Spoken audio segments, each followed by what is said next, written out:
Thank you. Thank you. Good morning. President Flynn, Board of Trustees, faculty, my friend Ray Jordan, moms, dads, families, friends, please join me in a round of congratulations to our graduates of the class of 2013. Go get them.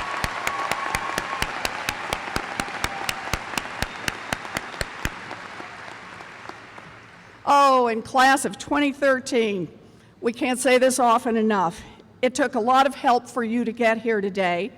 So for everyone who encouraged you, who supported you, who stayed on your case over the years, all your moms and dads and aunts and uncles and grandparents and brothers and sisters and teachers and advisors, let's give them a big round of applause.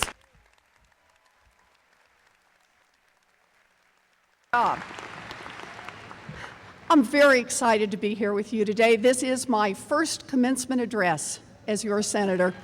I'm so happy to be here. Thank you. Now, class of 2013, it's time for the part about advice. You're heading into the world, and as with any new journey, it can be scary. You're not always going to get to see Ludacris in concert. And when you're out in the world playing volleyball, you may not get back-to-back national championships. And I just want you to know, out there in the real world, there aren't so many triangles. Wow, I must have counted 100 on the way in. All right. But seriously, as you go out, I know some of you are worried about graduating in a tough economy. Some of you are concerned about finding a job. And some of you are working really hard to persuade yourself that moving in with mom and dad is almost as good as having your own apartment.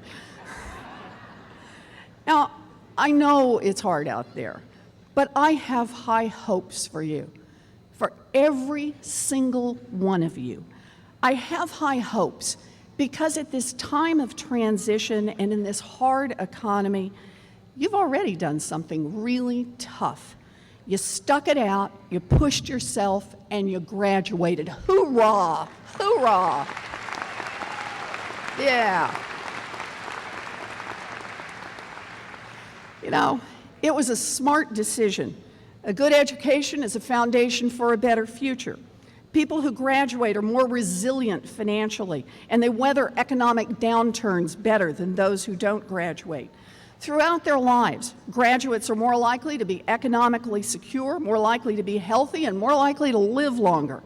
Face it, a college degree puts a lot in your corner, and in just a few minutes, you will have one. So, whatever comes your way, you've got the right start.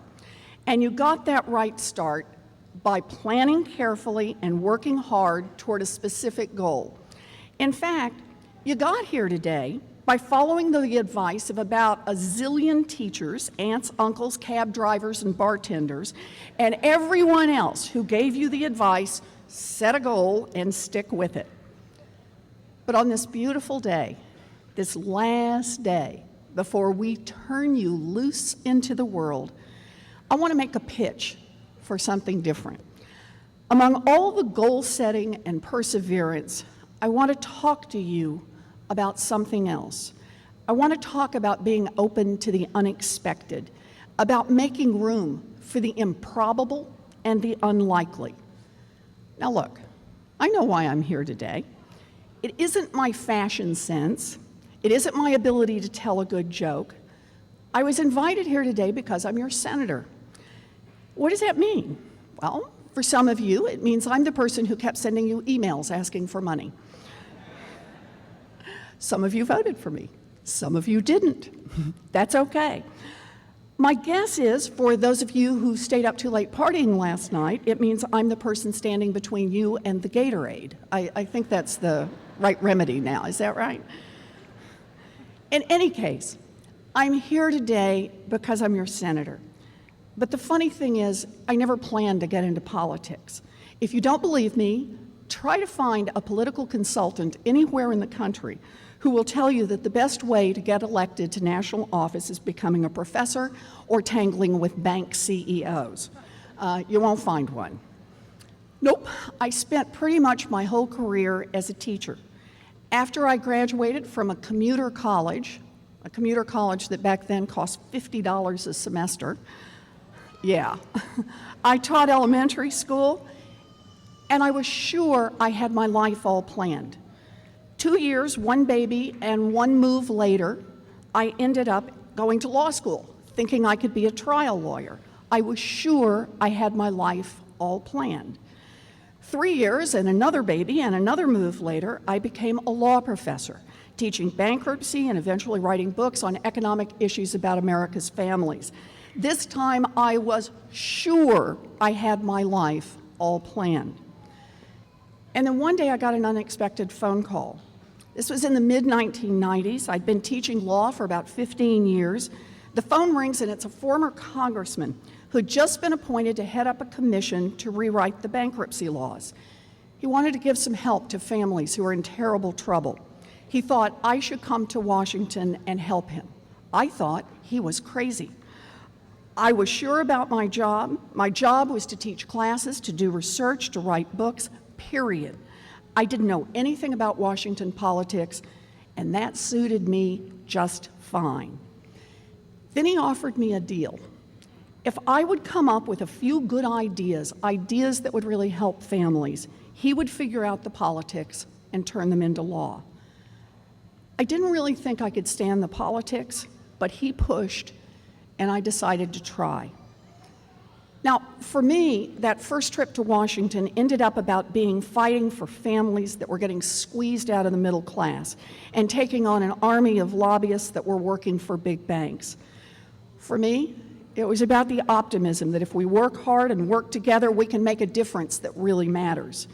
As it turned out, I had the honor of fighting alongside Senator Kennedy and many others in Congress who tried to protect families that were hanging on by their fingernails.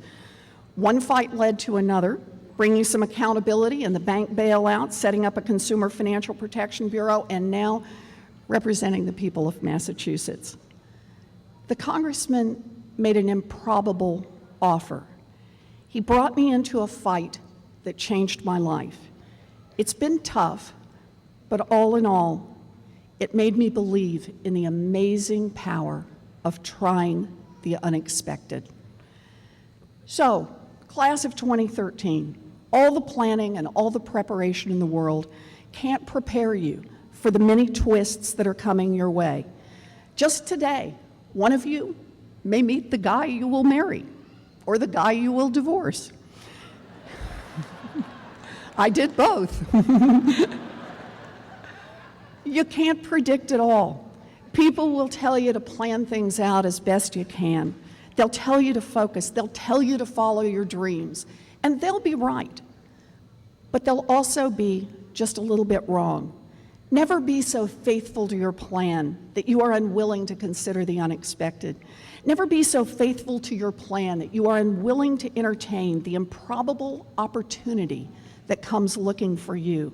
And never be so faithful to your plan that when you hit a bump in the road or when the bump hits you, you don't have the fortitude, the grace, and the resiliency to rethink and regroup. This openness to the improbable, the ability to get out of your comfort zone, to rework a plan, to consider something new, this is part of the American spirit that has made our country so great. You know, not far from here, almost 400 years ago, Puritans and Pilgrims landed on the shores of a land they knew nothing about. They had left everything they knew, by the way, with no ability to text, email, or even write a letter to the friends they left behind. And they set off across a giant ocean to start something different. Surely, no one had spent a career planning for that trip. Almost 250 years ago, not so far from here either, a generation of people who had been born as colonists, who had lived as subjects of the world's most powerful empire, decided they were going to get rid of monarchy and create a democracy, a form of government that had barely been seen on this earth since the ancient world. Unexpected, you bet. At the time, their success was deeply improbable, but they did it anyway. And keep in mind, that it was not an elder statesman of the 19th century who freed the slaves and won the Great Civil War. It was a newcomer, a country lawyer who was best known for his debates during a Senate campaign that he ended up losing. It was not a diplomat who won America's first Nobel Peace Prize. It was Teddy Roosevelt, who had been well known for wanting to take America into war and leading the charge up San Juan Hill himself. But he left himself open to making peace. And it was not one of the dynastic families whose favorite son ended World War II, rebuilt Europe, and set the strategy of containment for the Cold War. It was an ordinary fellow from Missouri who, after serving in World War I, came home and opened a haberdashery. I don't think anyone in this country predicted or planned where he would go. These are the stories we know from our political history, but our country is filled with stories of the unexpected. People like James Naismith, a graduate student at Springfield College, who studied theology but found himself drawing on his childhood games to invent basketball. Or like Katria and Morgan O'Neill, who, after the tornadoes in Western Mass in 2011, created recovers.org to help communities like Springfield with disaster recovery. Throughout our history, we've seen people who abandon their well-constructed plans when an opportunity opened up or a challenge hit them in the nose.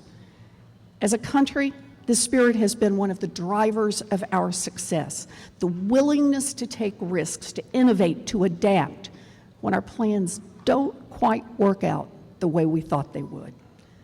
So to all of you who've always known exactly what you want to be when you grow up, go get them. But for everyone else, plans or no plans, keep just a little space in your heart for the improbable. I promise you won't regret it. Class of 2013, for your generation, I know what it feels like when you head into a very uncertain world. But the world has always been uncertain. By getting an excellent education, you've built a strong and resilient foundation. And if you work hard, persevere, and leave yourself open to the occasional unexpected opportunity, you'll do just great. Congratulations on graduating.